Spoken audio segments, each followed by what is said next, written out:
He's not looking very worried, but nano trouble for the Tatas or not so. और टाटा की Lakhtakia car nano अब घरेलू बाजार में बनना और टाटा की सबसे सस्ती कार कंपनी के लिए घाटे का सौदा साबित हुई है।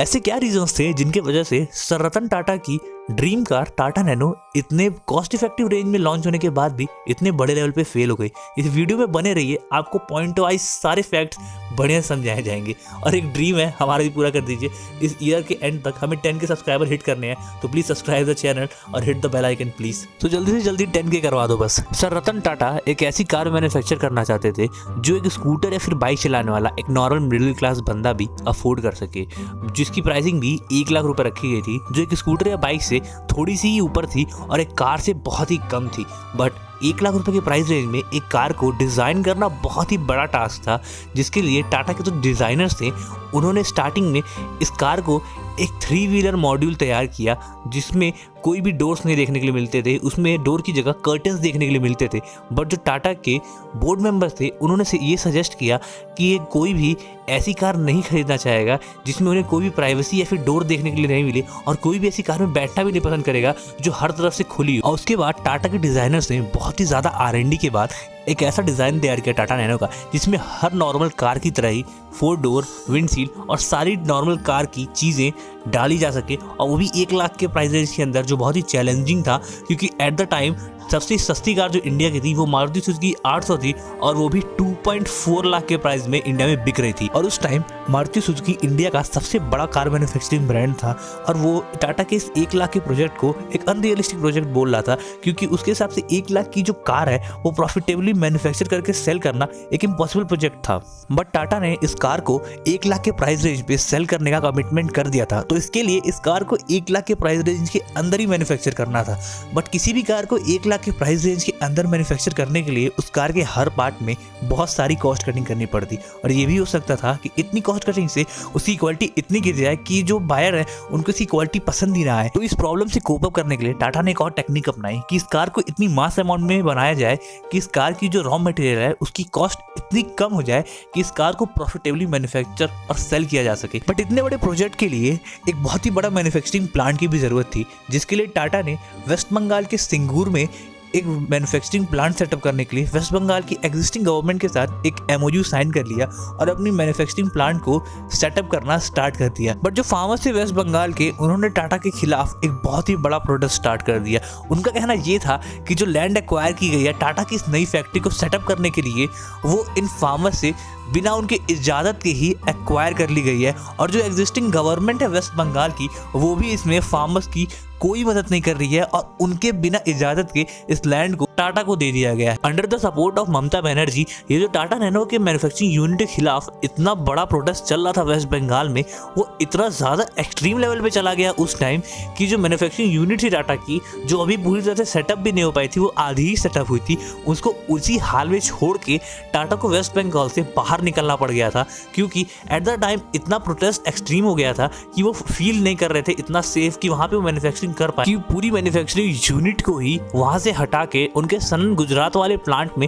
रिलोकेट करना पड़ गया था। बट जो उनका सनन गुजरात वाला प्लांट था उसमें इतनी ज्यादा जगह ही नहीं थी कि इस टाटा नैनो को इतने ज्यादा ह्यूज अमाउंट में जो बनाने का उनका एम था वो पूरा हो पाता, क्योंकि इस कार के लॉन्च के बाद से ही इस कार को 2 लाख से प्लस बुकिंग ऑलरेडी मिल चुकी थी, तो इस कार को बहुत ही ह्यूज अमाउंट में बनाना टाटा के लिए जरूरी हो गया था। बट टाटा के पास इतनी मैन्युफैक्चरिंग यूनिट ही नहीं थी कि वो इस कार को इतने ह्यूज अमाउंट में प्रोड्यूस कर सके। जो टाटा का वेस्ट बंगाल वाला प्लांट था उसको कम्प्लीटली शट डाउन करना पड़ गया था प्रोटेस्ट की वजह से, तो टाटा के पास इतनी मैन्युफैक्चरिंग यूनिट ही नहीं बची थी कि वो इस कार को इतने ह्यूज अमाउंट में प्रोड्यूस कर सके ताकि वो डिमांड जो है वो फुलफिल हो पाए, जिसकी वजह से कस्टमर्स को 18 महीने की वेटिंग देखनी पड़ती है इस कार पे। और इसी टाइम पे रिसेशन की वजह से इस कार के जो रॉ मटेरियल्स है उनके भी कॉस्ट बढ़ गए, जहाँ पे स्टील की कॉस्ट 40% से और प्लास्टिक की कॉस्ट 70% से बढ़ गई। इस कार में ज्यादातर यूज प्लास्टिक का ही हुआ था, जिसकी वजह से इसका जो इम्पैक्ट है वो डायरेक्टली इस कार के प्राइस पे पड़ा, जिसकी वजह से इस कार की जो बेसिक प्राइजेस थी वो भी 1 लाख से प्लस चली गई, और जो इस कार का टॉप मॉडल था उसकी प्राइस भी 2.4 के करीब पहुंच गई थी। बट इतने अप्स एंड डाउन्स के बाद भी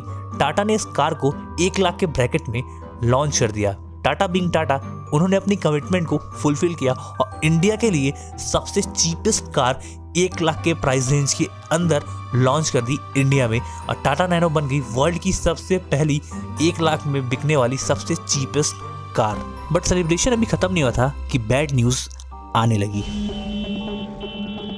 Some of the early Nano models catch fire on public streets. It's a public relations nightmare.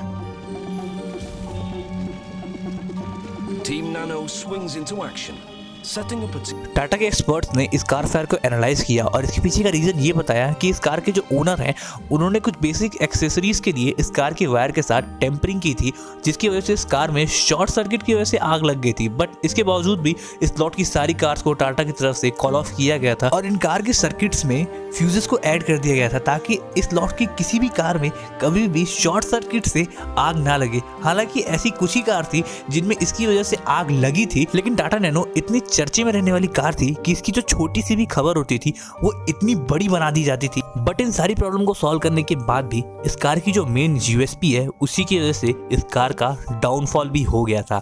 इस कार की जो मेन यूएसपी है कि जो कार है वो इतनी कॉस्ट इफेक्टिव प्राइस में लॉन्च की गई थी कि इस कार को लिटरली हर कोई अफोर्ड कर सकता था। बट इंडिया की जो मार्केट है उनका ऐसा माइंडसेट होता है कि एक कार जो लेने जाता है बंदा वो उस कार को यूज़ करने की नज़र से नहीं लेता है, वो उस कार से अपना भौकाल या फिर अपना रुतबा दिखाने के लिए उस कार को खरीदना ज़्यादा प्रीफर करता है। तो ऐसी मार्केट में अगर कोई भी एक नैनो को यूज़ करता था तो लोगों को ये लगता था कि वो जो नैनो का ओनर है वो इतना गरीब है कि उसके पास इतने पैसे ही नहीं है कि कोई बढ़िया कार अफोर्ड कर सके, जिसकी वजह से वो नैनो चला रहा है। तो कोई भी 1 लाख रुपए इस कार में इन्वेस्ट करने के बाद गरीब नहीं दिखना चाहता था, जिसकी वजह से इस कार की जो डिमांड है वो इतनी कम पड़ गई कि 1 साल में इस कार की बस 75,000 यूनिट ही सेल हुई, जिसकी वजह से इस कार को डिसकंटिन्यू करना पड़ गया था। बट कुछ टाइम बाद इस कार को यंगस्टर के लिए फिर से लॉन्च किया गया था मार्केट में। थोड़ी सी इसमें